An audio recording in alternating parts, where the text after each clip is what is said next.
Buenas tardes a todos y todas. Un jueves más que nos encuentra en esta búsqueda y en este intercambio que nos hemos propuesto y que por suerte hemos tenido el acompañamiento de muchos colegas para abordar e intercambiar posturas, conocernos, conocer las experiencias de muchos de nuestros colegas y en muchos casos, que son la mayoría, de nuestros colegas formando equipos interdisciplinarios donde precisamente, más allá del rol que debemos tener y al que reivindicamos, entendemos como necesario.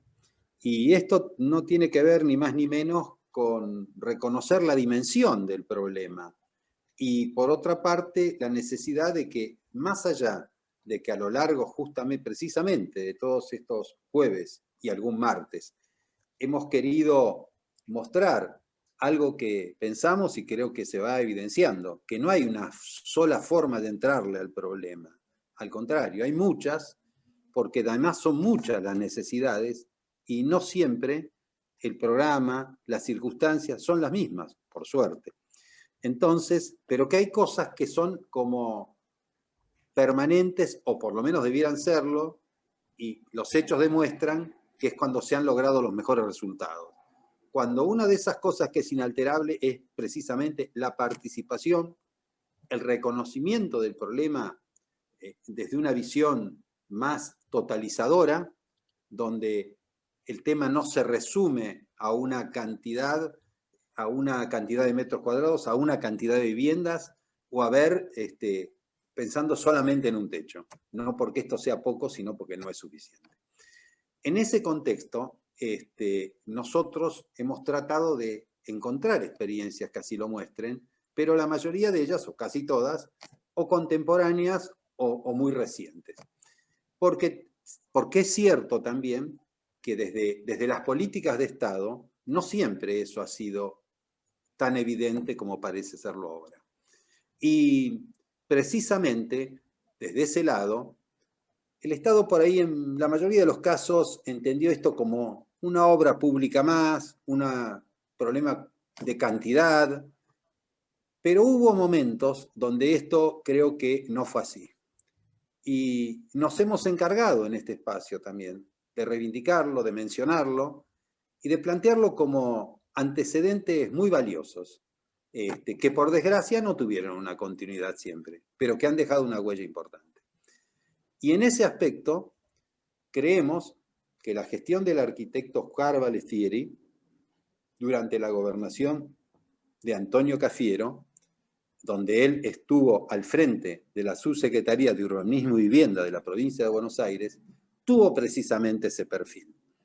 Ahí se llevaron adelante programas como el ProTierra, ProCasa, planes de regularización dominial, autogestión y reconstrucción de barrios, y una nueva planificación urbana, para mencionar algunas cosas, que evidentemente hasta ese momento, aunque hoy parezcan cosas bastante obvias, más allá de que tampoco son tan obvias, pero por ahí lo son para nosotros, no eran tan obvias en ese momento. Entonces, me parecía que el testimonio y, digamos, la palabra de Oscar Ballestieri era muy importante en este momento, dado que fue un protagonista muy importante de esta gestión, yo diría, quien la encabezó. Su gestión como arquitecto y como profesional, incluso yo diría políticamente, no se resume a eso. Él también fue funcionario del gobernador Oscar Videgain, ha sido asesor en el Senado, ha desarrollado simultáneamente su actividad pública, privada bastante intensa, y actualmente está en la Secretaría de Hábitat y Vivienda del INAES. Creo que, digamos, más allá de que nosotros nos interesaba convocarlo para recrear y rediscutir y repensar y hacer conocer esta gestión que entendemos ha sido muy valiosa y es importante rescatar muchas de las cosas que hoy estamos tratando de conseguir y que ahí se hicieron. también me parece que su actual situación dentro del INAES nos da la posibilidad de contar hasta con un plus. Y bueno, y después una nostalgia. Los que peinamos canas seguramente, no sé si hay muchos, recordamos con mucha nostalgia aquellos encuentros de tierra y vivienda que se hacían en Villa Gesell y que también aportaron un intercambio que seguramente no vamos a olvidar. Bueno, yo no voy a usar más de la palabra, pero digamos me parecía necesario encuadrar esto y bueno, voy a dejar en el uso a quien en realidad es quien tiene que hacerlo, que es el arquitecto Oscar Balestieri. Pato. Gracias por la invitación. ¿Se escucha bien? Perfecto. Bueno, vamos a hablar del tema de tierras y de lotes con servicios. Pero este es un problema presente.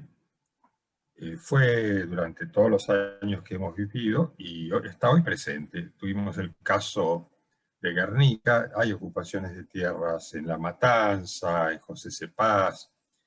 Y la verdad que la ocupación de tierras es la forma de acceder a un lote de las grandes mayorías populares.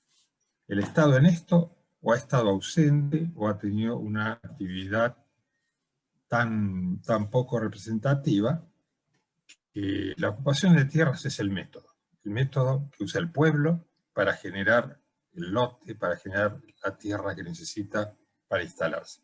Y esto claramente no es algo deseable, no es algo que debamos aceptar como lógico y como legal. El rol de cualquier gobierno es darle los cauces al pueblo para acceder a la tierra y la vivienda de manera legal, posible, pagándola, ejerciendo todos sus derechos y sus deberes. Yo voy a contar un poco la experiencia del ProTierra, que tiene, incluso usando estos términos que vemos ahora con la pandemia de experimentos de laboratorio y experimentos llevados para ser aprobados. El ProTierra fue ya mucho más que un experimento de laboratorio porque llegamos a desarrollar algo así como 15.000 lotes con servicios en 5 años de gobierno. Mucho menos de lo necesario, mucho menos de lo que hubiéramos querido hacer, porque la demanda de tierra de los 14 o 15 millones de habitantes de la provincia de Buenos Aires es mucho más que esa cantidad que terminan siendo, no sé, 3.000, 4.000 lotes por año. La verdad que no es un número que uno pueda decir con esto hemos dado una respuesta. Pero sin embargo, la existencia de un programa de lotes con servicio, la existencia del ProTierra, la difusión, la generación de mecanismos de... Cafiero llega al gobierno en diciembre de 1987. En enero del 88, yo asumo por supuesto ahí nomás los primeros días de Antonio. En enero del 88 se produce una ocupación muy grande de tierras en Quilmes. Algo así como 700 familias ocupan un terreno muy grande, muy visible. Y por supuesto se produce el despliegue de policía, el intendente preocupadísimo, en fin, los medios, se arma un gran hecho político, porque además el planteo, llamémosle, de los medios opositores decían, llegó el peronismo y comienzan las ocupaciones de tierras, ¿no? Clásico esquema. Se produce y sería a media mañana, Cafiero me llama por teléfono y dice, Balestieri, venga, que estamos con este tema de la ocupación en Quilmes. Bueno, yo voy, el clima que había en esa reunión era si los echaban con la policía, si era con gases, con la caballería. Y me acuerdo que Brunati, que era el Ministerio de Gobierno que estaba a cargo de la policía, se resistía a cualquier tipo de represión. Entonces, en enero del 88, reunión en la gobernación, me llama Cafiero, la reunión, el clima era, todos pedían que los echen como sea, el intendente desesperado dice, esto me vuelve toda la comunidad en contra, y Brunati se resistía a cualquier tipo de actitud represiva, porque era el que estaba a cargo de la policía. Entonces yo llego y Cafiero me dice, bueno, Balestieri, ¿qué tenemos pensado, qué tienen ustedes pensado para esto? Como pasándome el tema. Le digo, Antonio, en nuestra campaña electoral hablamos de hacer programas de lotes con servicios para la gente que necesitaba un lote. Antonio me dice, ¿eso propusimos? Sí, lo tenemos escrito. Fíjese, yo por supuesto llevé todos los papeles, ¿no? Entonces, efectivamente, ahora después cuando ponga algún texto lo van a ver, estaba en las propuestas desde el sector para el tema de lotes con servicios. Bueno, Antonio lo mira, escucha, mira al resto de los que están en la reunión y dice, bueno, si esto hemos propuesto, lo tenemos que hacer. Silencio total. Te imaginas que yo dije, este es el momento de salir adelante con esto. Bueno, insistí, le expliqué cómo era la propuesta, qué necesitábamos, pedía inmediatamente, yo me acuerdo que esos 50 millones de pesos, después me dieron 10 millones de lo que pedí. Pero bueno, y entonces Cafiero propuso armar una comisión, la Comisión Pro Tierra, con un discurso excelente, que yo después se lo voy a mandar por mail porque es muy largo, donde explica que los caminos para resolver esto eran la represión, no hacer nada o hacerse cargo y generar tierra apta para vivienda para el pueblo. Y en esta comisión pone, yo creo, al modelo de lo que hizo Kicillof con esto, con Teresa García, que dice, bueno, todos los organismos que tienen que ver con la problemática de tierra y vivienda de la provincia están en la Comisión Pro Tierra. Esa comisión estaba entonces encabezada por mí, como secretario estaba el Dodero, que era de la Dirección de Ordenamiento Urbano, y lo pusimos en marcha. ¿Cómo avanzamos en ese caso? Avanzamos con una negociación. No intervino la justicia, no sabemos muy bien por qué, pero conseguimos avanzar con una negociación donde terminó la provincia comprándole la tierra y armando una urbanización en el mismo lugar.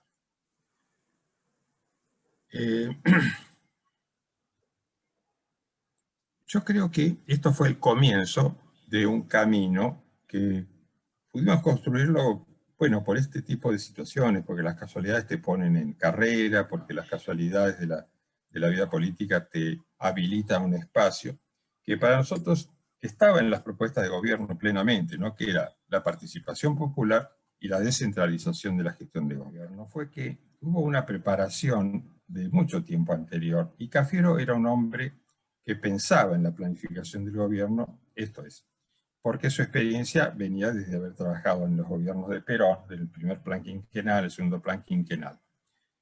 Cuando el primero, el que pasaste recién, ese dejarlo un poquito. Cuando Cafiero comienza en el 83, en 1983, su intento de llegar a la presidencia, crea era el Instituto del Tercer Plan Quinquenal, donde empieza a nuclear a profesionales, a técnicos, a discutir y elaborar las distintas propuestas. Luego, cuando viene ya la intención de proyectarse como gobernador de la provincia, se crea el Centro de Estudios para la Renovación Justicialista, que era la foto anterior, donde trabajamos, yo diría, desde un año y medio antes, recorriendo la provincia, haciendo reuniones de todo tipo, en los lugares más insólitos, y escuchando, proponiendo y escuchando, proponiendo y escuchando. Y entonces publicamos esto unos meses antes de las elecciones, y esto era exclusivamente del área de obras y servicios públicos. Había uno similar de educación, otro de salud, en fin, de cada sector fueron haciendo publicaciones. Y bueno, esto es algo muy importante y que determina fuertemente una gestión, ¿no? Porque llegar a una gestión con programas y con mínimamente equipos formados permite arrancar con bastante rapidez en la gestión. Yo me acuerdo y tengo muy presente cuando asumo, reunimos a todo el personal de la Secretaría, o sea, el Instituto y la DOU, y yo, bueno, hice un discurso presentándome y explicando qué pensábamos hacer desde esta función. Y creo que terminándola dije, yo tuve otra oportunidad importante de gobierno, que fue con Videgain. Ahí éramos un grupo de gente muy joven, teníamos un enorme poder político, realmente enorme, por las circunstancias, por la forma en que llegamos, por lo que era el gobierno en ese momento. Y dije, pero no sabíamos qué teníamos que hacer. Y lamentablemente pasó el tiempo, se produjo, bueno, la crisis política, renunciamos, y yo me quedé con la amarga sensación de haber tenido una oportunidad y no haberla sabido usar. Y pensé junto con muchos compañeros, la próxima vez que tengamos una oportunidad tenemos que llegar con conocimientos, con propuestas, con haber participado en el pueblo para recoger las ideas profundas y las necesidades profundas. Y bueno, nos pasamos todos esos años trabajando en ese sentido. Cuando aparece Cafiero, nos sumamos al proyecto de Cafiero y llegamos al gobierno así, con propuestas, con un equipo bastante consolidado, que obviamente nunca alcanza para cubrir un gobierno, pero bueno, a partir de una base uno puede avanzar. Yo creo que esta experiencia del CEPAR, del Centro de Estudios de la Organización Justicialista, fue muy importante y generó una cantidad de cuadros que, bueno, que han tenido trascendencia hasta la actualidad, ¿no? Felipe Solá, Ginés, en fin, Teresa García, una gran cantidad de cuadros. Y yo quiero hablar de dos principios muy importantes. Si pasa el segundo cuadro. Esto es. Bueno, acá se ve muy poco, pero habla de los programas descentralizados de tierra y vivienda. La descentralización del gobierno fue un principio muy importante que Cafiero asumió como propio, fue muy discutido en el seno de lo que era en ese momento el Consejo del Partido Justicialista, donde la descentralización fue tomada como un eje de gobierno. Cafiero decía que no haga una estructura mayor lo que pueda hacer una estructura menor. Decía que no haga el gobierno nacional lo que pueda hacer la provincia, que no haga la provincia lo que pueda hacer un municipio, y que no haga un municipio lo que pueda hacer una organización libre del pueblo.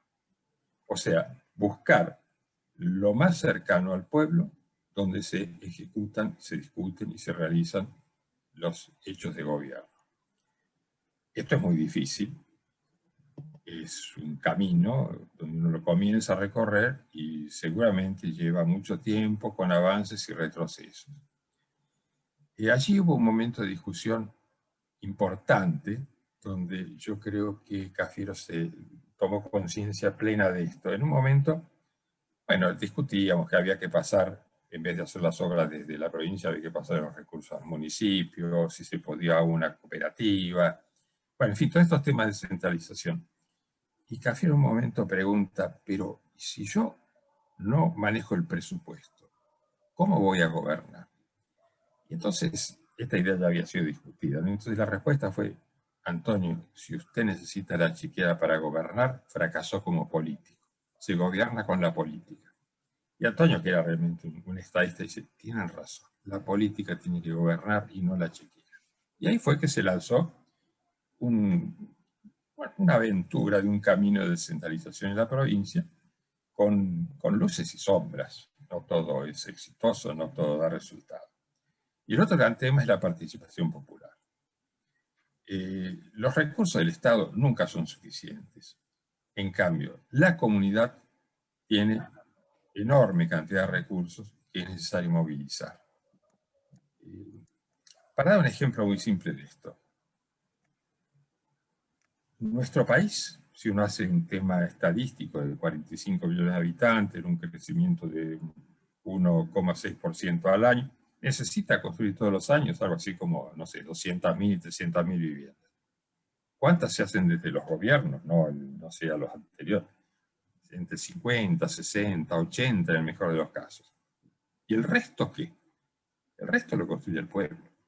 Hay un pequeño decil de mayores ingresos que los pueden hacer con sus recursos, con las empresas, con todo el sector inmobiliario que abastece a la crema de la población.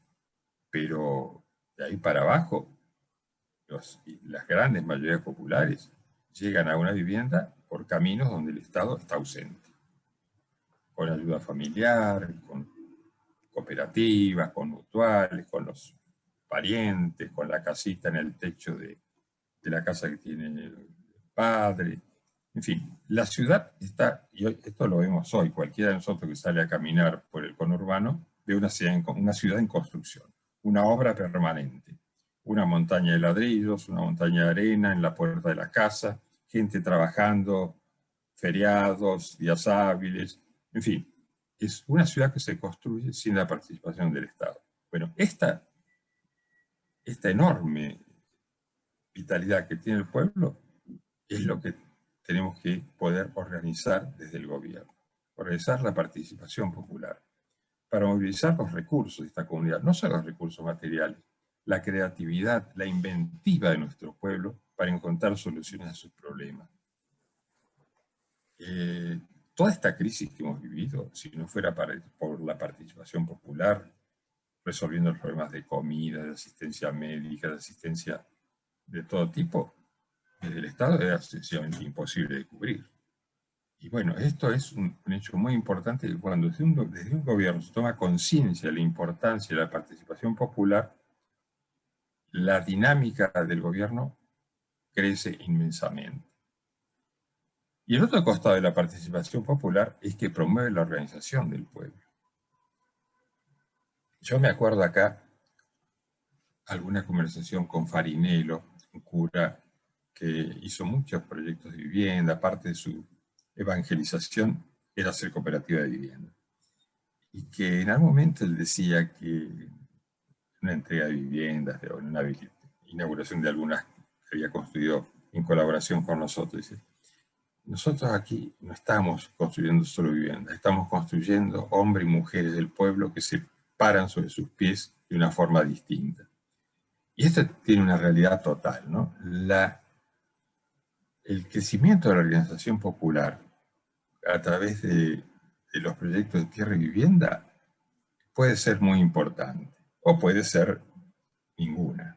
O sea, el esquema de estos barrios FONAVI, anónimos, donde se entregaban a gente que se anotaba en listados infinitos, todo el que ha pasado por la gestión sabe que funcionan deficientemente. En cambio, los proyectos de vivienda, de tierra, de loteos, donde ha participado la comunidad, donde hay una cooperativa, una mutual, una asociación vecinal, tienen otra vida, tienen otra aceptación, tienen otro nacimiento, nacen con vigor, los barrios se organizan rápidamente, se mantienen mejor, mientras que la experiencia de todos esos barrios FONAVI tan desangelados, tan desalmados, era que cuando se entregaban comenzaba una decadencia de maltrato, de falta de mantenimiento, por años, hasta que se consolidaba ahí una comunidad y ahí empezaban a remontar.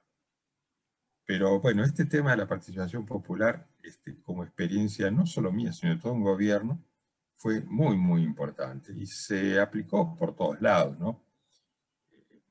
Concretamente en el ProTierra nosotros, en cualquier proyecto que iniciábamos, inmediatamente abríamos una inscripción en la localidad, en la municipalidad, y armábamos una comisión ProTierra que comenzaba a funcionar.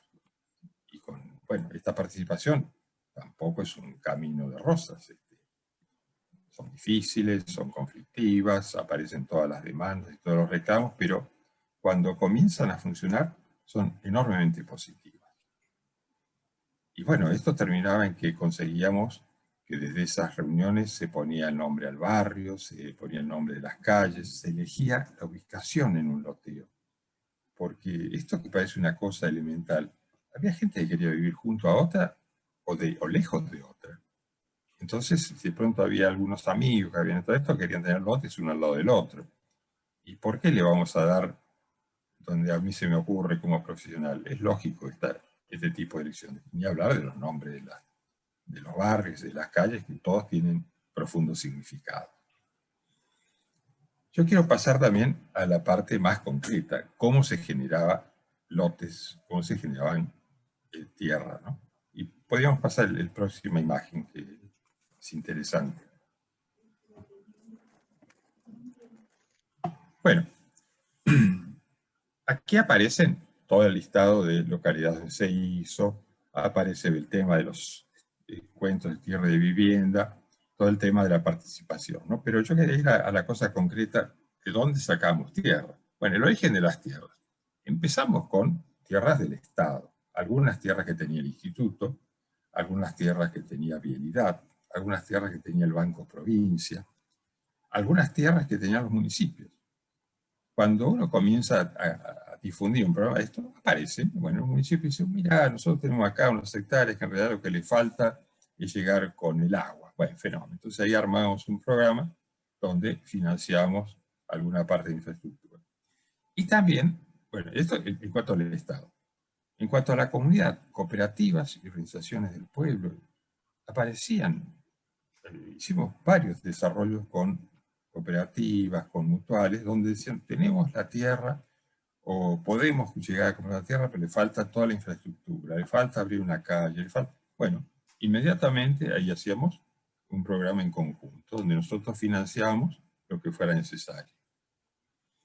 Y lo que hicimos en muchos casos, tanto en municipios y cooperativas, es incluir en este financiamiento una partida que siempre era pequeña para desarrollo social y desarrollo técnico. O sea, apoyo técnico y social de cada proyecto. Porque muchas veces, desde el Estado, por ahorrarse de pronto un 3, un 4, un 5% para pagar un equipo técnico de desarrollo social y desarrollo técnico, frustra o le da mala calidad al proyecto. Y esto era muy importante.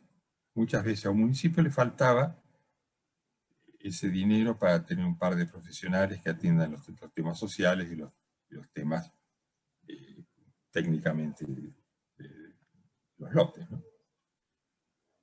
Y el tercer tema, o sea, yo hablé del Estado, como nos daba, conseguíamos tierras. La comunidad, cooperativas, organizaciones, y compra de tierras. Compramos muchos lotes.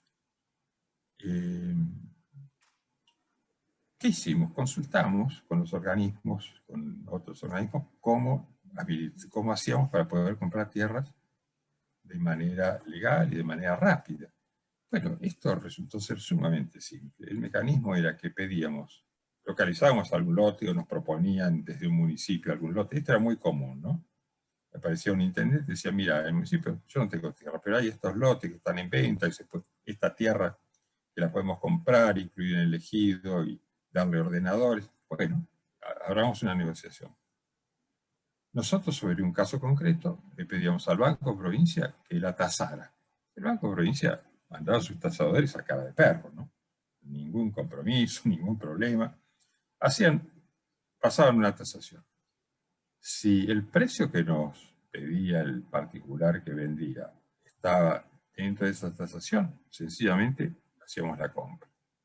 Si se pasaba, bueno, le decíamos, mire, no podemos comprar, el Banco Provincia es nuestro techo, y en general esa negociación terminaba positivamente, porque el argumento de que tierra que está desocupada es un costo mantenerla, puede ser sufrir una intrusión, en fin, todo este tipo de argumentos eran muy contundentes. Y compramos muchos lotes a precios realmente excepcionalmente bajos. Esto hace pensar que el valor de la tierra en nuestras ciudades, y estoy hablando del conurbano, de la tierra es cara, en el interior y en el resto del país, que no haya tierra apta para vivienda, es increíble. Es sencillamente una insensibilidad social de que no me importa la gente del pueblo que necesita un lote. Porque el valor de la tierra puede ser, no sé, el 5% de lo que vale una vivienda, poniéndole infraestructura y todo, ¿no? En el conurbano un poco más, pues ya hace el 10%.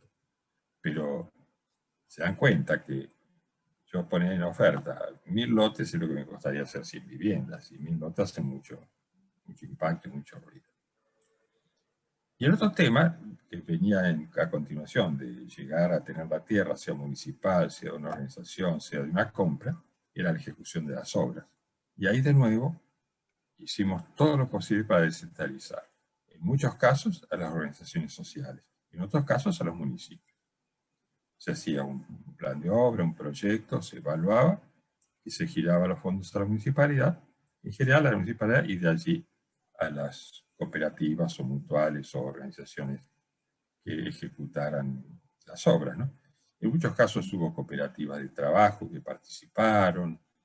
En fin, el camino de abrirse a la participación popular es, como se dice, es un camino muy ancho, donde se puede avanzar, se puede recorrer mucha distancia y conseguir mucha satisfacción fundamentalmente de quien va a ser el que va a recibir el lote o la vivienda, que llegue en otras condiciones. Llega con una conciencia, con un conocimiento, con una comprensión incluso de los problemas, porque nada de estas cosas se hace sin dificultades, sin tropiezos, sin demoras, pero es otra cosa cuando el grupo de la comunidad participa.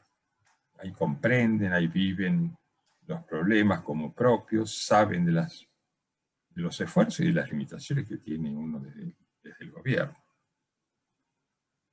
Y bueno, y como parte de esto de la participación estaba lo de organizar encuentros de tierra y vivienda.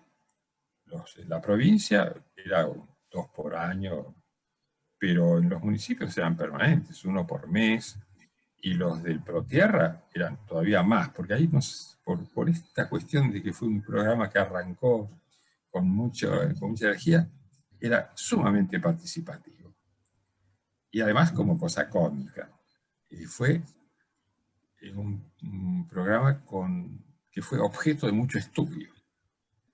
Entonces venían de la facultad, de ciencias sociales, y en un momento era el chiste de cómo se componía una familia del ProTierra. Bueno, se componía del papá, de la mamá, de 4 o 5 chicos y un investigador del CONICET. En fin, estas son las partes de las bromas que giran alrededor de esto, ¿no? Bueno, acá esta imagen muestra la distribución del ProTierra, que la idea era que fuera lo más amplia posible, ¿no? Si ustedes fíjense en el conurbano, cada redondelito es algún proyecto con un numerito adentro, y de pronto dice 300, 500, 200. Y el otro mapa con la provincia, donde también hubo en muchos municipios del interior. Claramente en los municipios del interior era mucho más fácil, porque el precio de la tierra, la gestión local está más a escala, ¿no? Los municipios de Gran Buenos Aires, ya por escala, que tienen de pronto 700.000 habitantes, 1 millón de habitantes, La Matanza casi 2, todo es más difícil y los problemas son más importantes, pero claramente es donde usted simplemente por la imagen se puede ver que es donde se concentró más el ProTierra, en general lotes con servicios, porque es donde es más grande la necesidad y donde las demandas eran mayores. Bueno, yo creo que esto es un pantallazo. Insisto con lo que decía al comienzo, este es un tema de actualidad total. El desarrollo a lo largo de los 4 años demuestra un montón de posibilidades, hay mucho para aprender de esto, es totalmente posible, y que no haya tierra apta para vivienda en nuestro país, en nuestras grandes ciudades, es una falla grave. No hay limitaciones económicas porque claramente el valor de la tierra es muy bajo, incluso el valor de infraestructura no es tan alto como en otros países donde, bueno, de pronto la montaña, los desniveles, el acceso al agua en nuestro país, en todos lados está ahí nomás. Entonces, agua, abrir calles, electricidad y tierra, y ahí ya tenés resuelto el problema de una gran cantidad de personas, y tenés el comienzo de un proceso de construcción, porque todos los programas, todos los proyectos de tierra, de vivienda, tienen como comienzo disponer de tierra apta para vivienda. Luego vendrá un crédito individual, vendrá un programa colectivo, vendrá una cooperativa que organiza la gestión de un barrio. En fin, ahí se abren todas las posibilidades que nosotros conocemos de gestión. Pero el punto de partida de los programas de hábitat es la tierra. Y la tierra es posible, es cuestión de proponerse resolverlo. Bueno, nada más. Y si quieren preguntar y hacer consultas, acá estoy. Gracias, Pato. Yo no sé, porque esta vez no, en general en las anteriores reuniones hemos terminado con las exposiciones y después hicimos las preguntas. No sé qué, me parece que podíamos seguir con la misma, ¿no?, tónica y, digo, cederle la palabra a Ramón Rojo y finalmente hacer una ronda de preguntas para ambos, si les parece razonable. ¿Te parece, Diego? Sí, sí, yo me apresuré a poner el celular, el WhatsApp, pero está bien, me parece mucho más ordenado así. Bueno, gracias, Oscar. Muy bueno. Y bueno, en esta segunda parte, digamos, vamos a seguir, no con el mismo tema, pero sí con el mismo criterio, de, como dijimos antes, de rescatar y reivindicar gestiones que, como mucho mejor que yo explicó Oscar, tienen que ver fundamentalmente con la participación, con la descentralización y con la búsqueda de alternativas no tan tradicionales, por llamarlos de alguna manera, o yo diría no tan rígidas y esquemáticas más que tradicionales, que el Estado debería llevar adelante, debería tener como parte de su agenda fundamentalmente, y que no es que nunca pasaron, como en este caso también sucedieron en otros momentos. Más allá de otras experiencias que hubo, y que estas no son las únicas, pero nos interesaba rescatarlas. Digamos, durante los años 2003 y 2004, más o menos, ¿no, Ramón? 2005, por ahí, ni bien asume Néstor Kirchner al gobierno, había mucha necesidad, como siempre, de resolver los problemas habitacionales, pero también de generar trabajo, como también casi siempre. Y bueno, algunos gobiernos entienden esto y, digamos, tratan de llevar adelante. Y creo que fue el primer programa que se lanzó en esa gestión, que se llamó Emergencia Habitacional, Techo y Trabajo. Su nombre ya más o menos explicaba lo que contenía. Y Ramón Rojo, el arquitecto Ramón Rojo, que hoy nos acompaña, estuvo a cargo de la unidad que impulsó y tuvo que generar y llevar adelante esta operatoria. Desde su origen, su diseño y su puesta en marcha y su materialización. En esos tiempos compartimos gestión, él en Nación y yo en provincia, con lo cual, de alguna manera, digamos, tuvimos cierta articulación y yo puedo decir que quedé asombrado porque cuando me contó un poco cómo era la mecánica, de qué se trataba, y bueno, empezamos a verlo, porque bueno, también había descentralización, entonces las provincias ejecutábamos, en fin. La verdad que me pareció que era bárbaro, pero complicado. Y sin embargo, uno a veces, no sé si la palabra es esa, pero subestima la capacidad de organización de la gente. Porque realmente, si bien habrá habido excepciones donde la cosa, como todas las obras, no funcionan demasiado, pero en términos generales fue realmente, para mi gusto, exitoso. Y como recién veníamos del 2001, que esto era una parálisis total, todavía recuerdo una de nuestras visitas, creo que fue a José Cepaz, donde yo miré eso y digo, Argentina, año verde es esto. Era un hormiguero de gente trabajando en un país que hasta ese momento era la nada, corte de ruta, de calle, de no sé de qué, y reclamo. Así que, digo, me parecía que era una buena experiencia también desde ese lado para ser valorada, como recién lo que nos describió Oscar. Y bueno, por eso también lo invitamos a Ramón. Ramón actualmente es el secretario general del Colegio de Arquitectos de la Provincia de Buenos Aires, ha sido vicepresidente, presidente de su distrito, bueno, funcionario de la Secretaría de Vivienda, docente, y tiene su actividad como Oscar profesional desde el estudio. Así que bueno, no sé si me quedó algo, pero no quiero, como en el otro caso, abusar de mis palabras y sí cedérselas a Ramón, que bueno, es quien tiene que expresar hoy la disertación y no yo. Ramón, tenés la palabra. Bueno, ¿ahora me están escuchando? Sí. Perfecto. Bueno, primero, Daniel, primero te agradezco la invitación. Destaco que este es un espacio del Colegio de Arquitectos de la provincia, donde la Secretaría de Hábitat y Vivienda, que está con Daniel de Pino, Fernando Buenaga, Domingo Arena, Marco Barrio Nuevo y Gustavo Barcia, como conducción en la provincia, y cada uno de los representantes del distrito está haciendo un excelente trabajo. Me toca no entrar desde el rango institucional, que eso es un tema anecdótico, y no entrar desde la historia de la gestión. Y acá he visto muchos amigos, he visto a Lucho Farías, he visto a Salum, he visto a Pato, que lo respeto muchísimo en su gestión.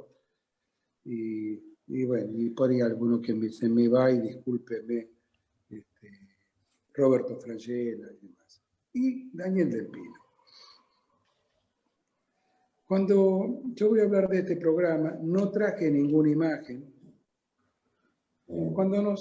Para que tengan claro este tema, son distintas épocas las que le está hablando el Pato de la que les voy a hablar yo. Estamos hablando de 1987 y yo voy a hablar del 2003.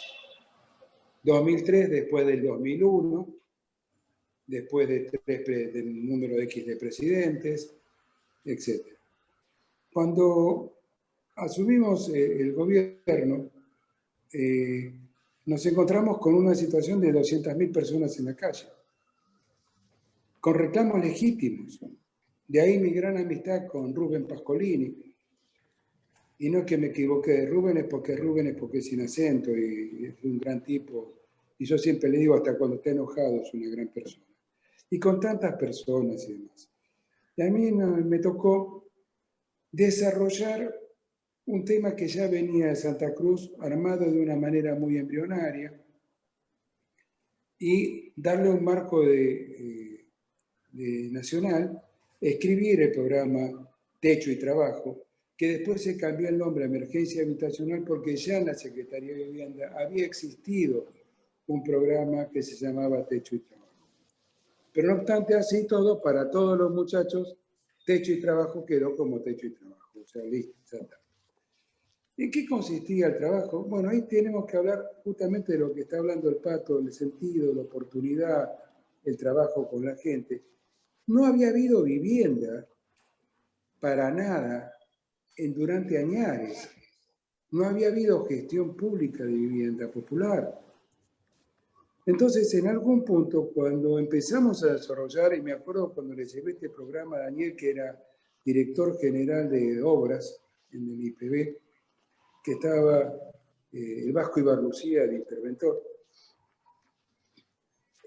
lo empezamos a desarrollar y Daniel dice, che, pero no es muy complejo esto. Y después cuando lo vio funcionar, realmente él era uno de los más fanáticos. Y yo le digo que a Del Pino yo lo conozco de que él era presidente del Colegio de Arquitectos de la provincia, ya por los años 90, 89. Pero mi amistad real, y al de hoy inquebrantable, es la que nos unió en esa gestión.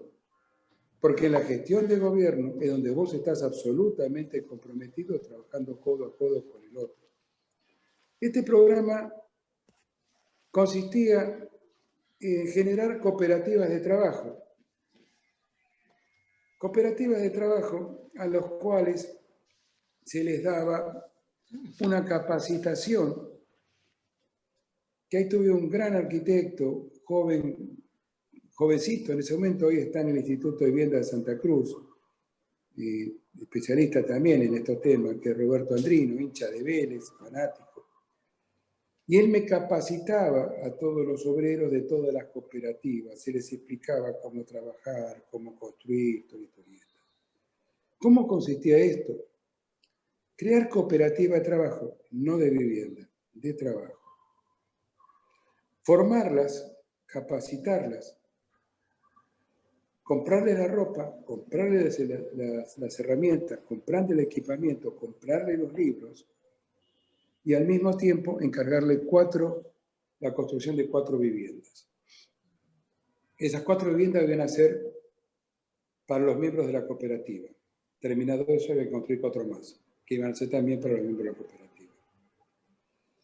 Las cooperativas se conformaban con 16 personas, 12 jefes y jefas de hogar, 4 desocupados.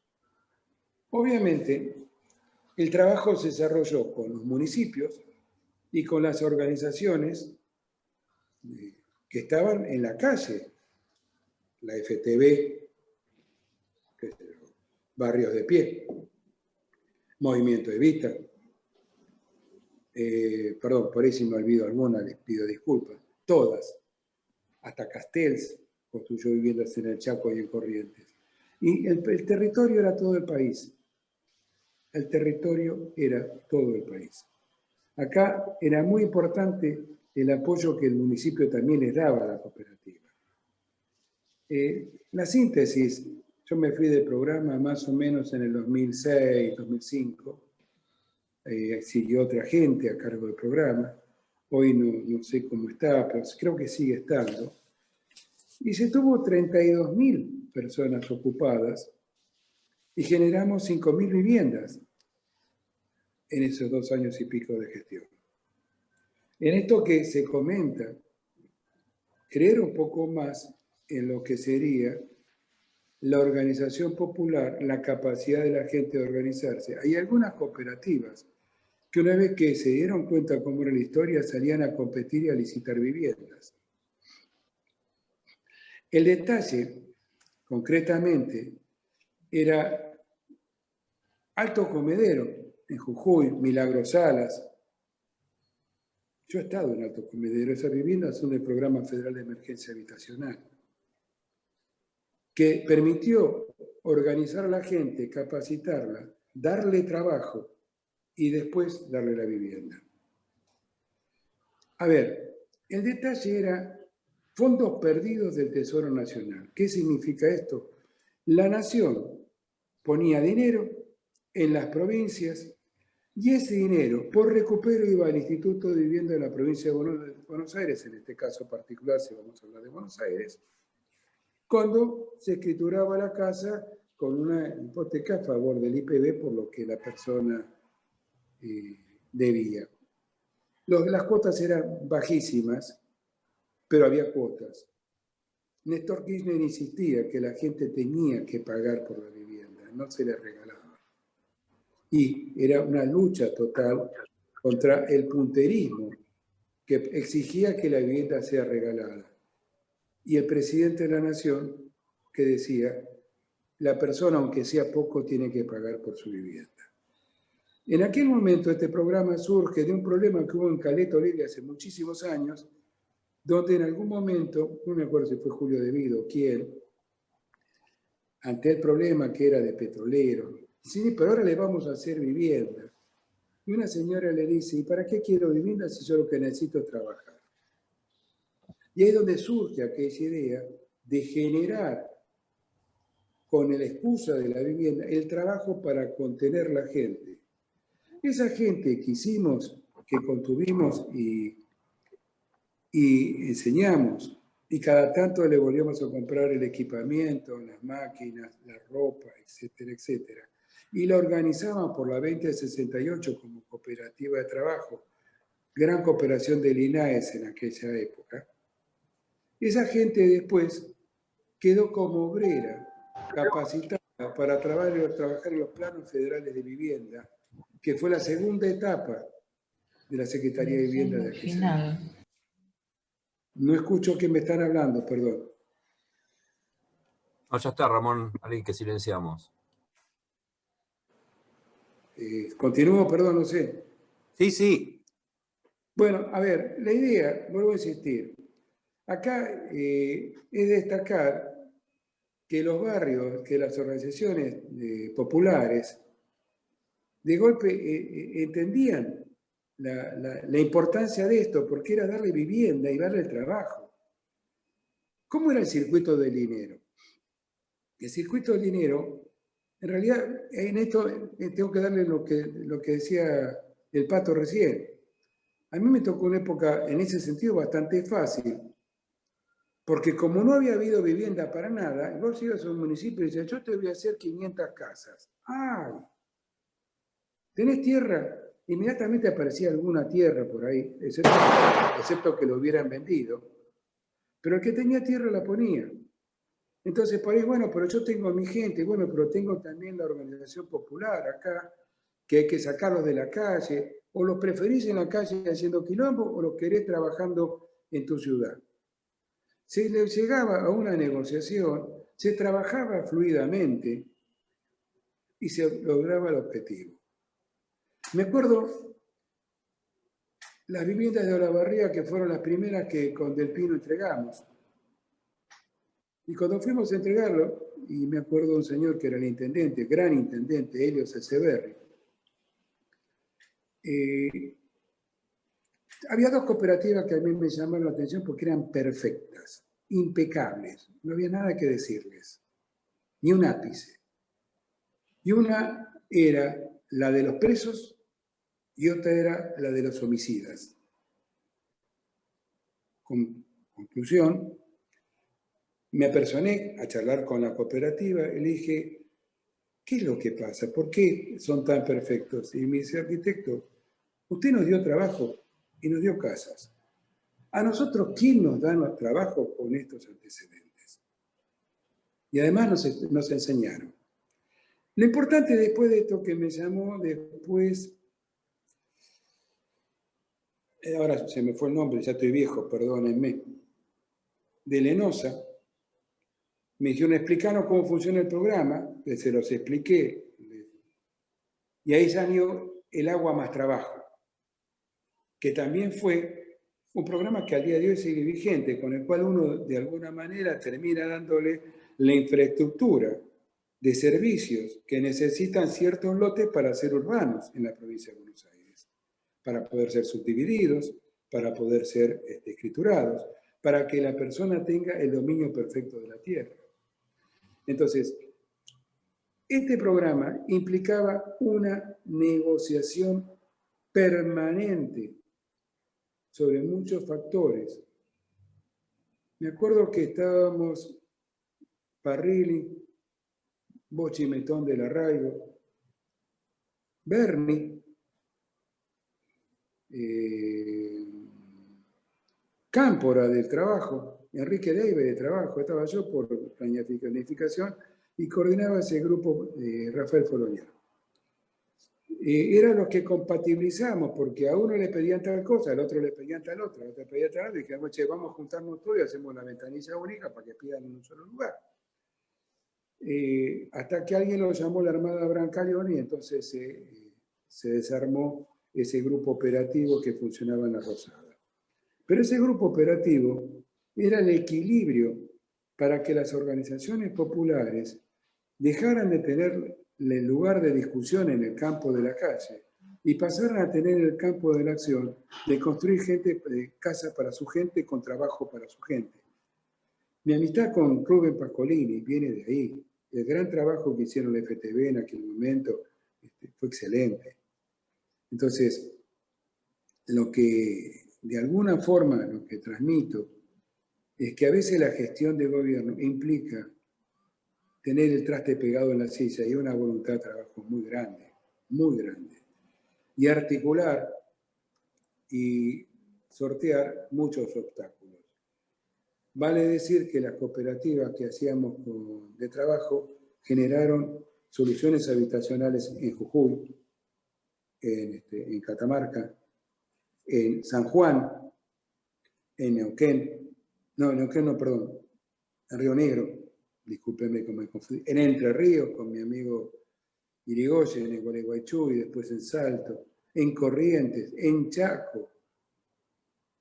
En Chaco, hasta en el Impenetrable hicimos viviendas.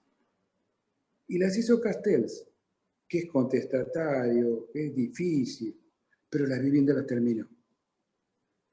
Y entonces en ese punto hay que confiar mucho más en los recursos que nuestra propia sociedad nos soporta.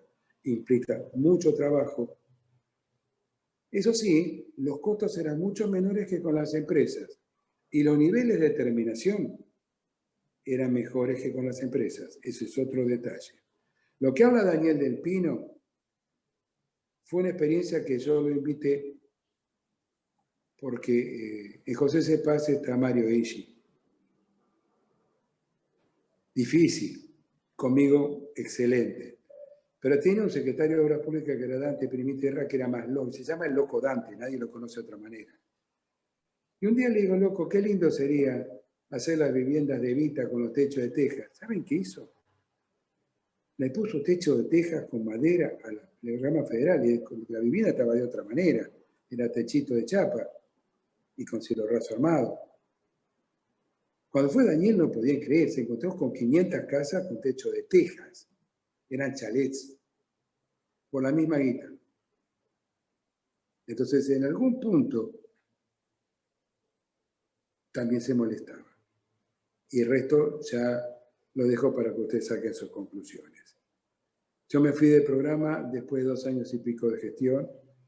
Quedé trabajando después en tierras y después me fui de gobierno cuando obviamente Frigerio me despidió por la resolución 678. Y el memo decía kirchnerista. Pero era muy cómico. Fue una experiencia interesante. Ojalá se volviera a repetir, ojalá hubiera capacidad de organización popular y voluntad de trabajo para hacer un programa de esas características. Yo le tengo que estar muy agradecido a Daniel del Pino de todo el apoyo que me dio en aquel momento para poder llevar a hacer un montón de obras en la Mar del Plata, Olavarría, Quilmes, San Nicolás, por ahí me olvido algún lugar, perdón, José C. Paz, La Matanza. Bueno, Villa Palito se terminó con el Programa Federal de Emergencia Habitacional y el PROMEVA. Y realmente gran trabajo. Gente, eso es un poco el comentario, no tengo mucho más para comentarles. Hay información sobrada sobre este tema. Perdón, me olvidé de Moreno. Ahí sí me dieron una lección de tierras. Mientras los demás vendían tierra, Moreno hacía el banco de tierras. O sea, cuando no le pagaban los impuestos, recuperaba la tierra y se la quedaba. Eliduar, Ramón. Eliduar. Gracias, querido, gracias. Gran trabajo. ¿Cómo se llamaba el intendente? Mariano West, pero el otro intendente. Balestrini. No. Andrés Arregui. Balestrini era La Matanza. No, Andrés Arregui. Impresionante el laburo de Andrés y de Eliduar, que además tienen una escuela, la Escuela Cordobesa de Vivienda Social, muy interesante. A ver, lo que de alguna forma, en Moreno, un día hablando con Andrés, le digo, Andrés, me estás haciendo un quilombo, tenés un montón de casas para hacer y tengo casitas por todos lados. Tengo 8 casas acá, 3 en este lado, 7 en tal otro. Me dice, primero yo recuperé lotes. Y segundo, cuando te hago casas ahí, es seguridad, es menos violación y construyo ciudad. Me dio una clase de política que yo todavía no me la olvido. Y hay que ser memorioso de los buenos funcionarios y los buenos gestores de la acción política. Porque si bien el otro día hablando con mi señora, digo, yo cuando fui al gobierno nacional me empobrecí. Es cierto.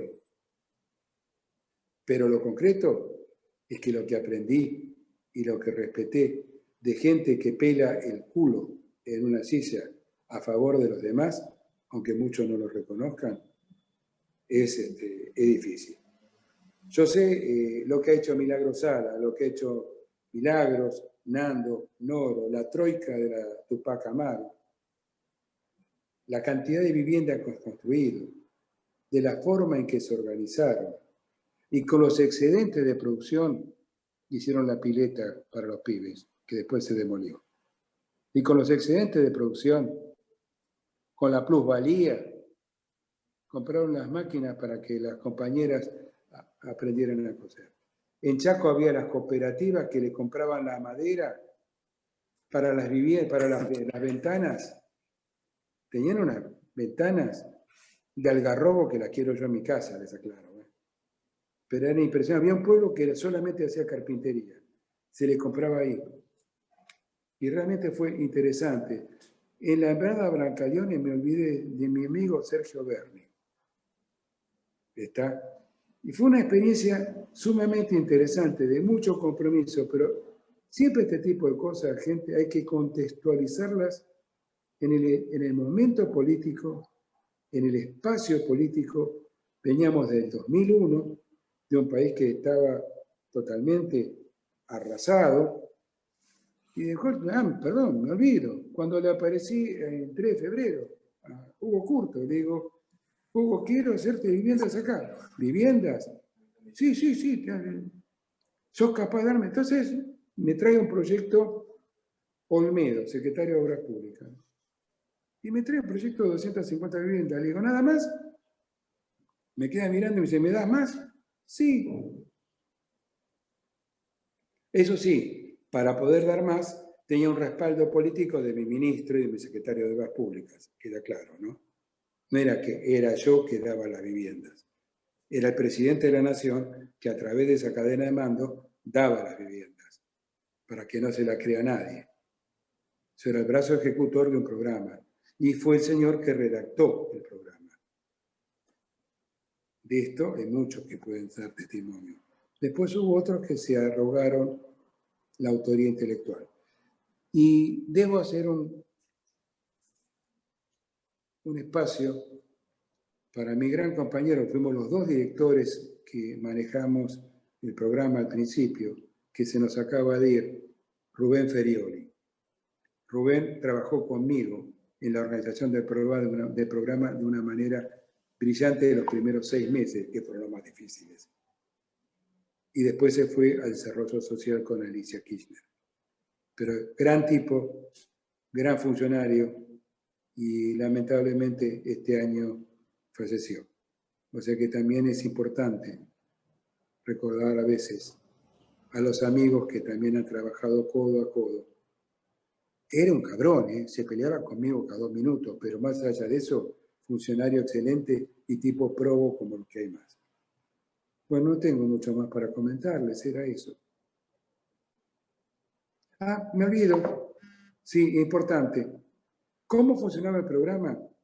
Cuando se le contrataba el programa a las cooperativas, se hacía una transferencia al Instituto Provincial de la Vivienda del 50% del valor de las casas contratadas. El Instituto de la Vivienda le trasladaba al municipio el 25% para que se lo entregaban a la cooperativa.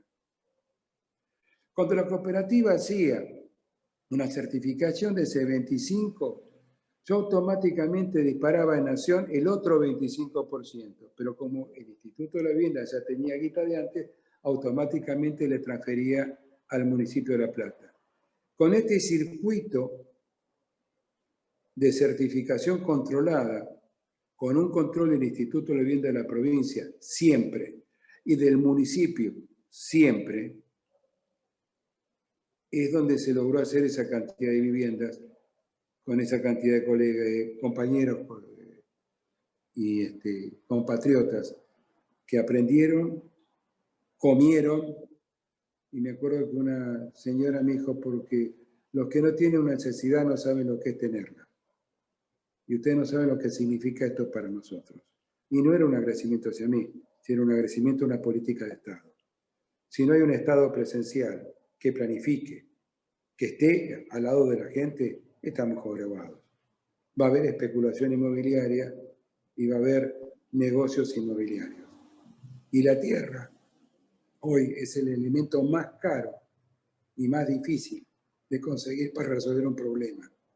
Esto que decía el Pato, es mucho más fácil en el interior que en la zona del área metropolitana, desde ya, es como lo dice él, porque la especulación acá es muy alta. ¿Ok? Bueno, no sé si estoy abierto a las preguntas, no sé si les ha sido clara mi exposición, y vuelvo a agradecer a todos los amigos que me he vuelto a reencontrar acá. Gracias. Gracias, Ramón. ¿Puedo hacer una, Daniel, ahí a Ramón, que me queda justito? Sí, sí, tengo varias acá, pero empezá vos. Yo tengo varias que me han enviado, pero arranca vos si querés.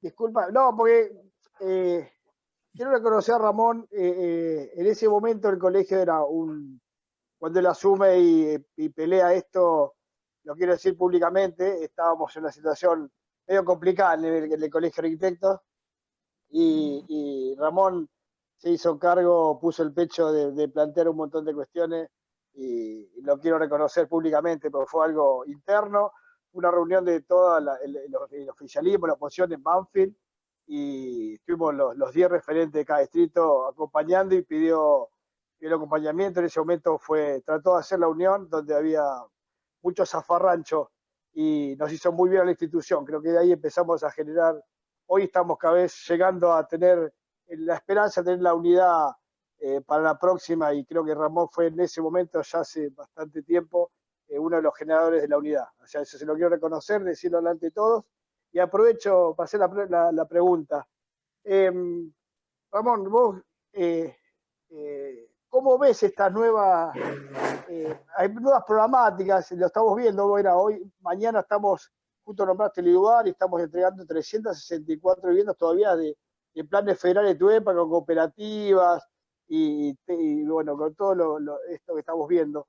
¿Cómo ves que podemos incorporar las programáticas y con lo que estamos peleando de la Secretaría y vos también del colegio? ¿Cómo ves que podemos insertar el profesional, la profesión y el colegio dentro de estas cuestiones, básicamente? Digo. Primero debo contestarte, te agradezco tu saludo y tu reconocimiento, pero en realidad no es así. Yo no voy a hablar de la interna de los colegios, de colegio profesional acá. Tengo claro que institucionalmente tengo una responsabilidad. Pero te agradezco, Fernando, además sé que el cariño que nos tenemos de tantos años de conocernos. Me da la impresión que me olvidé de algo, porque estoy viejito, ¿vieron? Ya estoy viejo y alguno me quiere jubilar. Debería ser cierto esto. Creo que los dirigentes tenemos que empezar a trabajar el trasvasamiento generacional. Palabras que para mí no son gratuitas, sino es dejar que haya gente que tome la posta de lo que uno haya hecho, con las modificaciones que deba hacerle adecuando a los tiempos. El programa federal de emergencia habitacional era el programa para las empresas constructoras. El programa federal de emergencia habitacional, o el techo y trabajo, era concretamente un programa para las cooperativas de vivienda, que fue el primer programa de vivienda que tiró el gobierno de Néstor Kirchner. Ahora, ese programa, dentro del valor de la casa, tenía previsto el honorario del arquitecto o del maestro mayor de obra o del ingeniero. O sea, tenía previsto el honorario. Ya he ido a cooperativas donde los muchachos te hablan de mi arquitecto. Se habían apropiado en términos como habla de mi doctor o de mi médico, como si fuera una especie de propiedad privada. Una cosa interesantísima, socialmente interesante. Y los muchachos estaban ahí. Y muchos algunas veces hablábamos y digo, pero no sé si es poco o mucho. Y algunos colegas me dicen, sí, pero no sabes cómo sirve. Porque también veníamos, como sabemos en esta profesión, que esta profesión de arquitectos del mate al champán o del champán al mate. Y cuando estás en el mate con yerba vieja, todo lo que venga y que te pueda hacer llegar hasta fin de mes vale oro. Sin embargo, en ese momento, que era el 2003, 2004, 2005, hasta el 2006 llegué, yo también era presidente del Distrito 4, te recuerdo. O sea, tenía las dos funciones que no eran incompatibles. Por ejemplo, en Olavarría, los que trabajaron fueron los maestros mayores de obras, porque cierto dirigente del colegio provincial se negó a que los arquitectos laburaran. A mí me lo dijo por teléfono. Y yo no puedo entender que un tipo por una interna del Colegio de Arquitectos le cercene la posibilidad de laburo a alguien. Por supuesto, ¿quién lo absorbió? Y los maestros mayores de obra. Punto. O sea, esto fue una anécdota real. También debo reconocer que Eduardo Cribos, que era presidente del Colegio Provincial, me eximió de la SEP a esas cooperativas de trabajo porque él entendía de quién estábamos hablando como destinatario del objeto, del que está del lado feo de la vida. No se olviden que la mejor cooperativa que tuve fue la de los homicidas.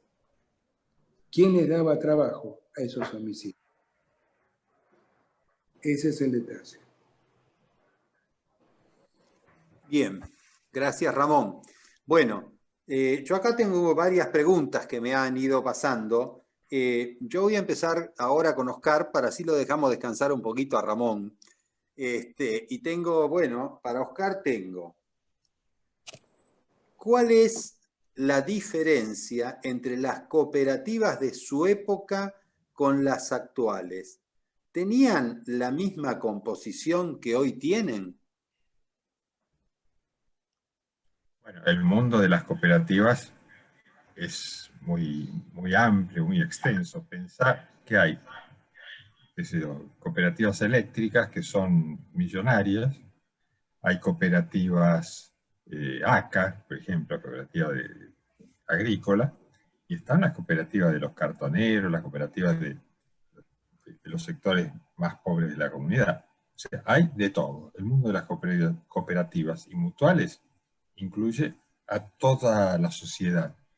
Y esto es quizás la parte más interesante, porque a través de las cooperativas y las mutuales tenés una capilaridad que llega a toda la sociedad.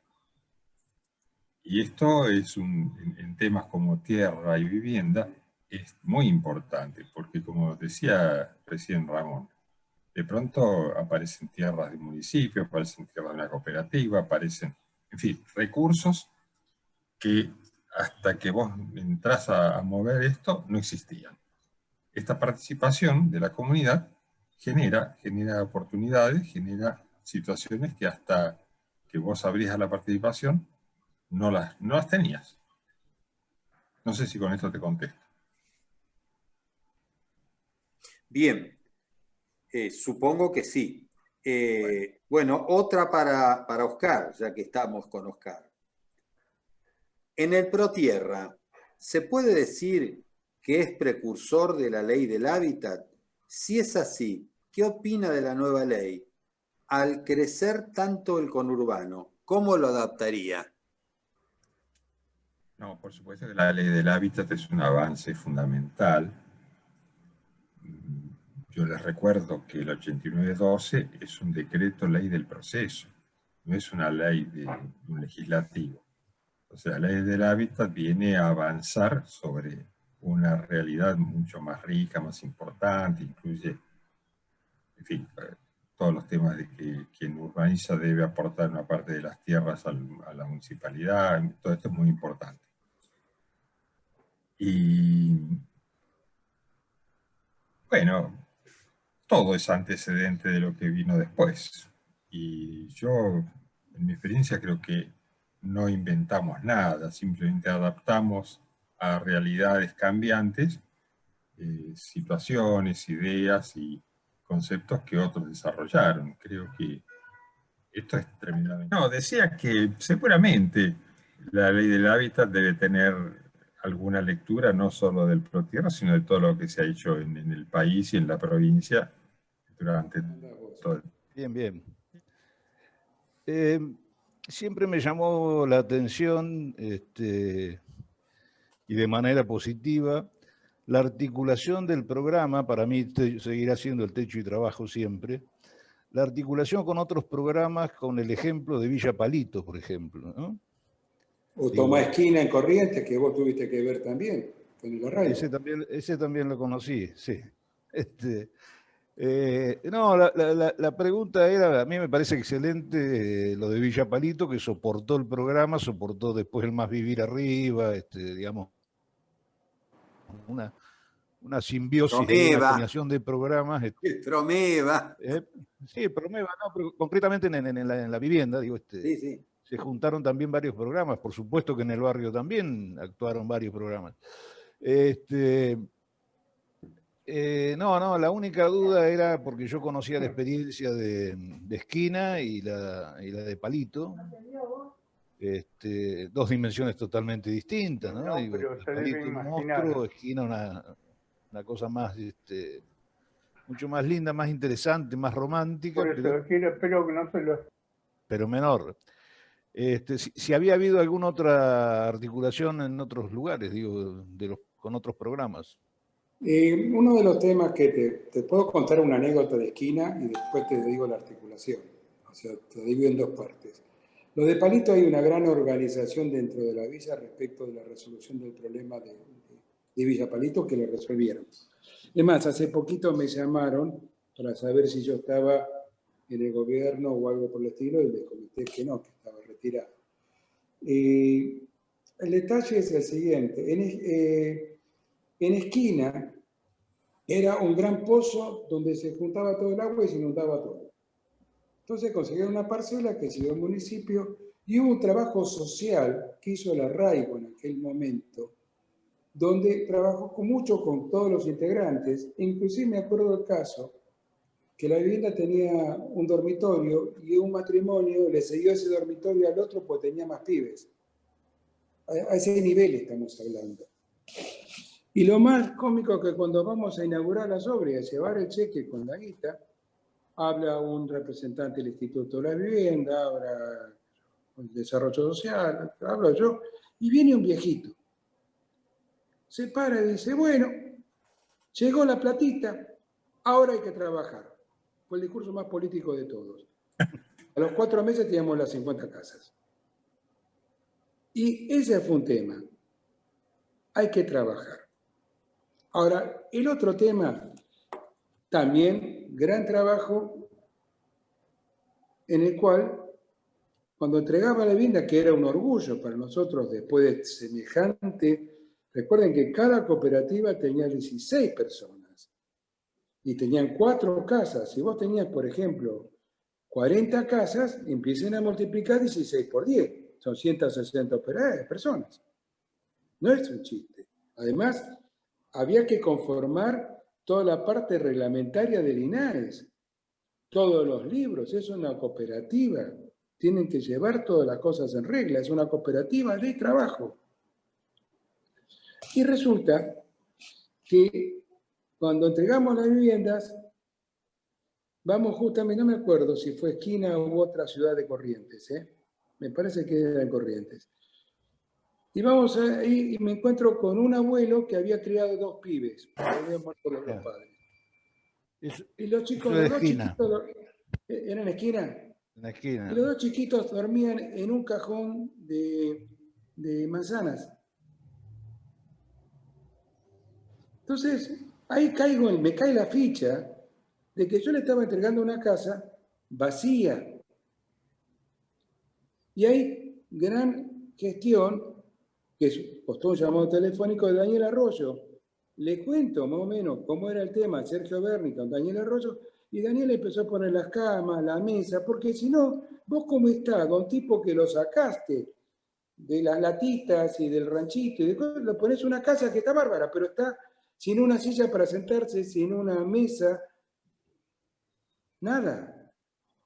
No digo que le des una heladera, que también creo que en algún caso se dio. Eso fue la gestión de la gente de Alicia Kirchner.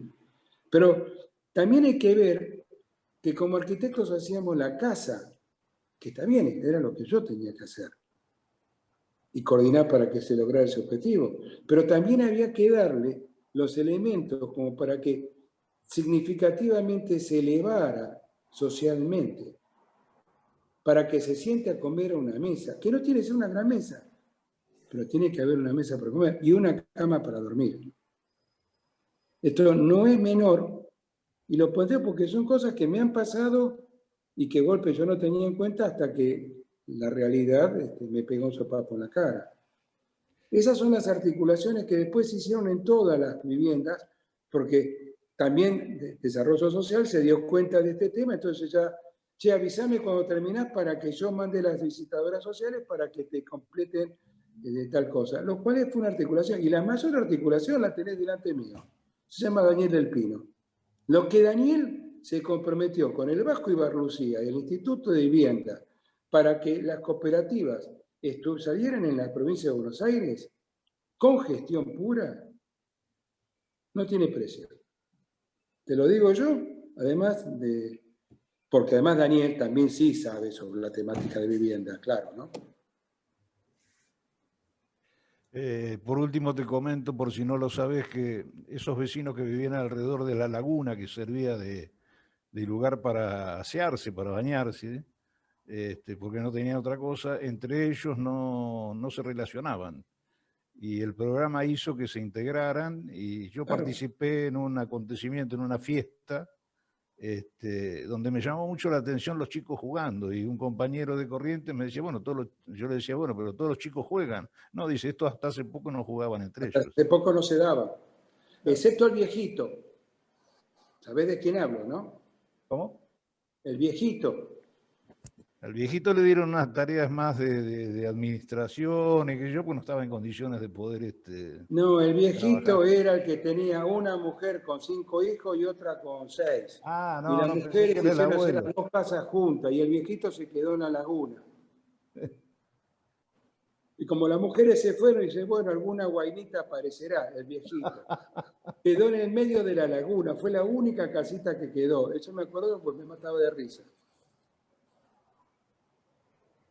Bueno, no son cosas académicas, pero son cosas de la vida. Dale. Bueno, gracias Ramón. Gracias, Bueno, Ramón. esta es una que es para los dos, pero yo diría que para ir alternando, que empiece el Pato y después la contá vos. ¿Cómo ves la generación de suelo urbano hoy día y qué opinión tenés sobre el Plan Nacional de Suelo?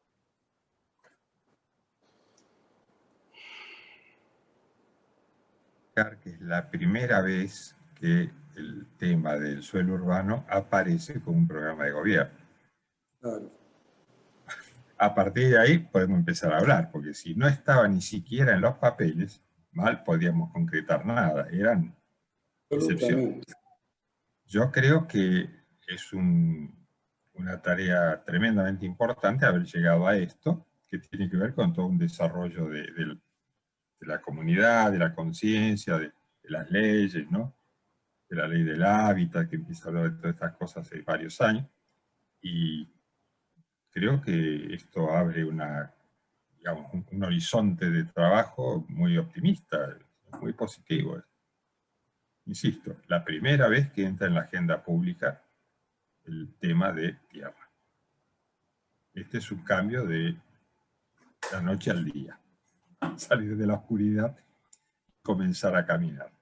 Hay que hacerlo, hay que trabajar, y bueno, el tiempo dirá los resultados. Gracias, Pato, totalmente de acuerdo. Ramón, ¿tenés algo que agregar para este tema que era para los dos? Sí, que tiene que ver mucho con la ley de acceso justo al hábitat en la provincia de Buenos Aires, fundamental, es un precedente absolutamente fundamental, coincido con el Pato, está vigente el 8912 de la dictadura, que es un decreto ley. Y luego está también una gestión de gobierno que se viene llevando de lo que era el arraigo, que pasó a ser la Secretaría de Tierras, que quedó en manos de Rubén Pascolini, y que ahora Rubén es subsecretario en la provincia de Buenos Aires en la misma área, donde ya entonces el Estado empieza a tomar actitud permanente y presencial y de gestión sobre una temática que hay que resolver. ¿Está? Me parece que es fundamental estos antecedentes, y sí coincido con lo que está diciendo el Pato, que aparezca en la agenda como una necesidad. Después, por supuesto, la van a criticar, todo es perfectible. Los argentinos somos todólogos, o sea que todos hablamos de todo. Pero básicamente ya que aparezca en la agenda, en la mesa, es un hecho absolutamente importante. Bien. Bueno, y tengo dos más, que las dos son para Ramón, pero se las voy a decir juntas porque se relacionan. No son lo mismo, pero se relacionan. Una dice. Después me gustaría hacer una a mi Daniel, cuando termines. Dale. Te hago estas y no tengo más yo. Así que, bueno, para Ramón dice, te digo las dos, ¿cómo podemos incorporar al colegio en las nuevas programáticas? Y la otra dice, tengo una pregunta para Ramón. ¿Cómo es esto de que las cooperativas de trabajo pueden ser eximidas del CEP? O sea, una tiene que ver con la incorporación del colegio a esto y la otra, ¿cómo es esto? Que vos lo comentaste. Bueno, las dos tienen que ver con la actividad profesional, digamos. Correcto, empiezo a contestar una. La primera la tienen delante de ustedes. La creación en esta gestión de la Secretaría de Hábitat y Vivienda es un paso de ocupar el tablero donde el Colegio de Arquitectos tiene que estar. Tal vez, no sé si se generarán trabajo para los colegas acá. Para empezar, estamos generando un espacio de reflexión sobre lo que no se reflexionaba. O se reflexionaba en particular, y lo que estamos haciendo en estos momentos es interactuar, con lo cual nos permite de alguna forma enriquecer el conocimiento sobre una temática. Yo no sé cuánta gente sabe que todavía el agua más trabajo sigue funcionando, y la matriz del agua más trabajo es el techo y trabajo o la emergencia habitacional, que es la organización de construcción a través de cooperativas que capacitas y le contratas gestión, y en el cual hay un profesional que cobra por eso.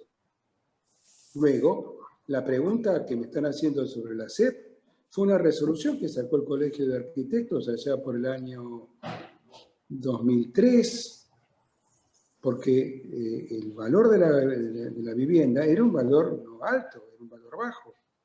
Entonces, sí tenían el aporte de los profesionales de la caja de previsión, pero el Colegio de Arquitectos entendió que estaban hablando de un segmento social muy perjudicado, que eran los jefes de hogar.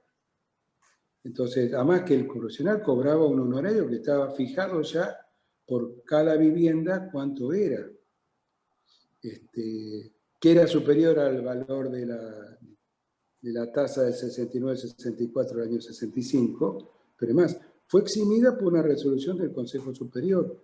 Si el que no lo conoce está. O sea, ¿cómo es? A través de una resolución que toma el cuerpo. No, jamás hubo una resolución en ese sentido, que sea claro.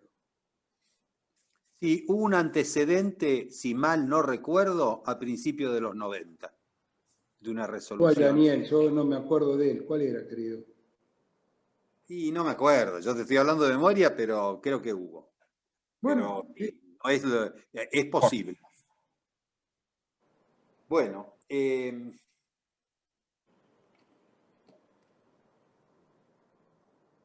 que Gustavo Barcia me había pedido hacer una pregunta, ¿puede ser? Gustavo, sí, soy yo. Acá estoy, gracias, Daniel. Hola, Ramón, querido. Te había querido saludar, pero no había podido. Bueno, esta pregunta pueden ser para los dos igualmente, porque bueno, fueron dos personas que han trabajado mucho en la gestión y después de todas estas experiencias, bueno, me nacen algunas así interrogantes de que por ahí pueden agregar a lo que ya comentaron. Primero, ¿cómo era o sea, después de todos estos ejemplos, o sea, ustedes que podrían criticar sobre ese tipo de gestiones que se hacía en esos dos momentos, ya que Oscar y vos hablan de dos tiempos muy distintos?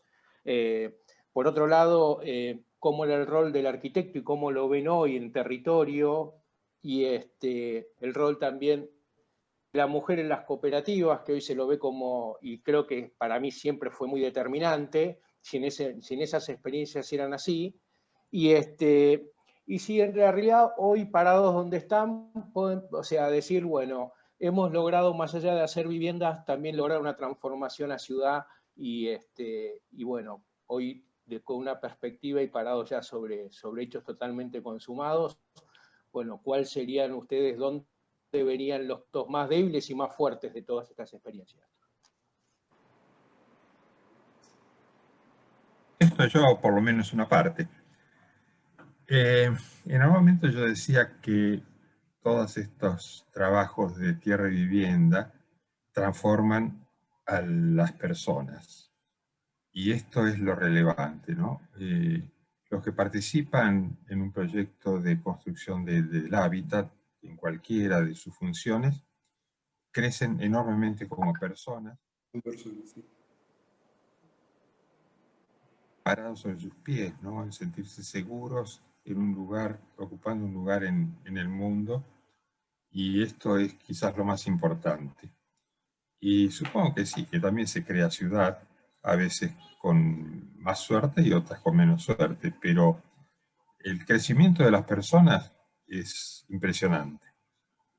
Me venía a la memoria un proyecto que hicimos en San Fernando, y bueno, era una villa con tipos que no trabajaban, que tenían mala relación con la familia, que eran alcohólicos, y pasaban 6 meses, un año, y volvías a visitar a la misma gente y encontrás que el hombre trabajaba, o sea, había armado bien su relación de pareja, no tomaba más, tenía hasta otro aspecto físico, estaba sintiéndose digno en este mundo. Y Tal cual. cuando vos vivís esa experiencia te das cuenta que es tremendamente importante en hacer crecer a los hombres y a las mujeres. Y bueno, desde ya que la participación de la mujer ha crecido siempre, y en el tema de la vivienda siempre fue muy importante, no es un tema de hoy. La mujer siempre ha tenido un rol muy importante en definir. Y además hubo proyectos enteros que se hicieron con mano de obra de mujeres solas, de mujeres jefa de hogar, etc. No me acuerdo de uno en Quilmes, que eran todas mujeres jefas de hogar. Y bueno, pero el crecimiento de la mujer en el área de tierra y vivienda ha sido constante y desde siempre. Sí, creo que era para los dos la pregunta, ¿no? Sí, es para los dos porque... Yo estaba esperando que sí, no sé si el Pato terminó. Listo. Agrega nomás. No, a ver, Pato, casi no me dejaste para explicar, para agregar, porque en realidad podríamos agregar el placer que nos da a nosotros como individuos, como funcionarios, como arquitectos, como tipos que construimos la vida, si lo querés. Cuando llegás y ves la cosa terminada y que le cambiaste la vida a alguien. Yo soy un tipo católico y a cada ciudad que iba, me iba a la iglesia del pueblo a agradecerle a Diosito que estábamos pudiendo hacer casa para los humildes. Yo no digo que los demás hagan lo que yo hacía, porque es un tema muy personal mío, pero en un punto estás trabajando para el tipo que está más complicado.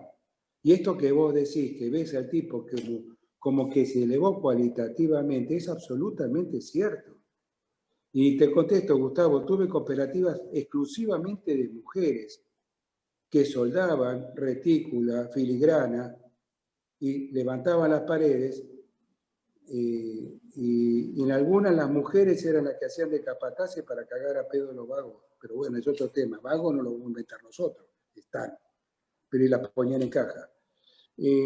La respuesta política sería, el Pato te dijo, entregamos 15.000 lotes, con servicios, de Protierra, qué sé yo. Esto es un resultado de una gestión. Yo hice un montón de viviendas, ese también es el resultado de la gestión. Que es un granito de arena en la necesidad social. Pero es un granito de arena. Hay otros que no hacen ni el granito de arena. Y lo interesante de estos espacios, contestando un poco la pregunta anterior, es que al haber hecho la Secretaría de Hábitat y Vivienda del CAPA, de la cual vos formás parte, operativa, estás generando espacio de discusión donde tenés un tipo como Valestieri que te está explicando de primera mano una experiencia vivencial con una alta responsabilidad de gestión de gobierno que es difícil, porque nunca tenemos la guita. Esto tampoco se dice. Entonces, en algún punto tenemos que respetar este tipo de cosas. Y yo he tenido funcionarios del otro lado del municipio que eran, si querés, del otro palo, pero que los respeto tremendamente porque eran tipos que estaban comprometidos con su territorio, con su municipio, y porque le haga la casa. Y que de alguna manera, al tipo que estaba en la calle lo hiciste trabajar y le dabas una vivienda, lo sacaste. Y ese placer que vos tenés cuando pisás el territorio, lo que te decía del Pino, el impacto que fue para él ir a José Cepaz. ¿Está? Bien, yo no tengo más preguntas, solo tengo acá una pregunta que en realidad es para mí, que me la hace Rodolfo Tolosa, y me dice si puede hacer una reflexión. Yo creo que lo podemos dejar hacer una reflexión, ¿no es cierto? Este es un espacio abierto. Así que, Rodolfo, podés hacer tu reflexión. Bueno, muchísimas gracias. Yo soy cooperativista y estoy con las cooperativas de vivienda. Bueno, hace poco estamos trabajando con Oscar Balestiere desde el INAE, bueno, promoviendo varios programas de hábitat y trabajo con las cooperativas. Nosotros en Ciudad de Vita, por ejemplo, ustedes conocen, se hicieron muchísimas viviendas con las cooperativas, ¿no? Por ejemplo, mi cooperativa hizo Barrio Puerta del Sol, que está a la par de la departamental en el Puente 12. Cerca del Mangrullo también tienen el Barrio Democracia, Techos, Cotevi, todas cooperativas.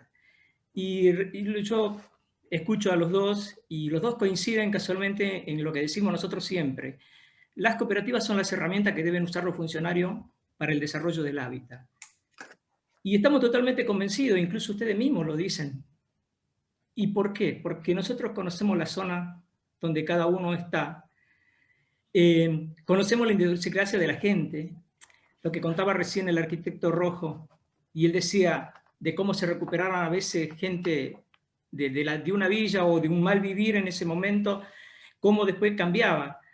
Y es porque, bueno, el cooperativismo o la gente que integra esas cooperativas, casualmente lo que hace es eso, tratar de involucrarlo, de rescatarlo, de darle un espacio dentro de la institución.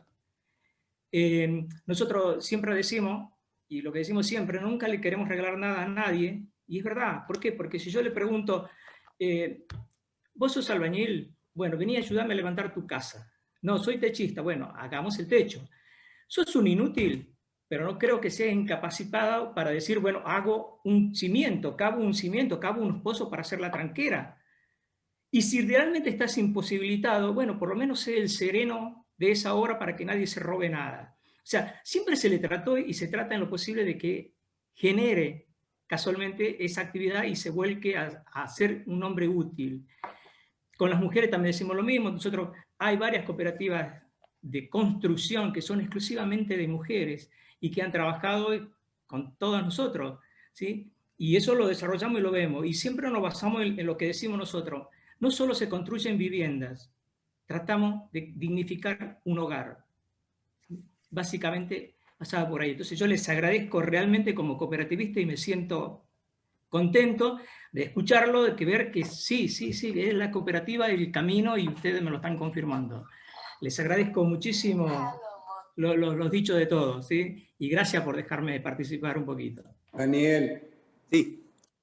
Te debería agradecer, pero me parece que también no hay que olvidarse de las mutuales. Yo soy presidente de una mutual de arquitectos de la provincia. Sí, estamos con cooperativas y mutuales, por favor. Sí, es un detalle. Bueno, uno cooperativa, pero siempre con las mutuales estamos haciendo exactamente lo mismo, arquitecto. De acuerdo, un cariño La grande. Incluso estamos hoy tratando de sumar a la sociedad de fomento y a las organizaciones civiles también barriales para que hagan exactamente lo mismo. Sí, estamos juntos. Gracias. No, gracias a vos. Bueno, no hay más preguntas. Son casi las 8 o las 20, como les guste. Creo que realmente ha sido, para mi gusto, muy bueno, muy enriquecedor, tal cual lo poníamos, no nos hemos equivocado. Yo quiero agradecerle sinceramente y profundamente a Oscar y a Ramón, que hoy han sido nuestros expositores y que realmente creo que si ellos no, y no lo digo por salamero, pero es la verdad, si ellos no hubieran aportado esto, creo que nos faltaba algo, nos sigue faltando, pero nos faltaba algo muy importante. Creo que esto son experiencias y pilares y antecedentes fundamentales, digamos, si queremos seguir mirando para adelante sin olvidar lo valioso de la experiencia previa. Y bueno, así que les agradezco mucho, les agradezco a quienes nos acompañaron, por habernos acompañado, por la, digamos, inquietud que han generado, que esto ha generado y su participación incluso. Y bueno, y los invito a todos para el jueves que viene, que vamos a hacer el cierre del año, de lo que fue el curso, más algunas charlas como esta. Y bueno, nos gustaría que todos los que participaron en el curso, más los que participaron en las exposiciones, participaran de ese cierre, que como dijimos la vez pasada, nuestra intención, si hubiera sido presencial, era hacer una gran choriceada y juntarnos todos. Pero como no se puede, y bueno, nos juntaremos virtualmente esperando la posibilidad de que se pueda. Así que, bueno, muchas gracias y seguimos caminando. Gracias, Daniel. No, Gracias. a Abrazo, todos los Ramón. compañeros que nos acompañan. Muchas gracias, Pato, por ser Ramón. Gracias por todo. Muy buena. Gracias. Muchas gracias. Placer en ver a tantos amigos juntos. Hacía mucho que no los veía. Dale. Chau, chau. Muchas gracias. Buenas tardes a todos. Hasta luego.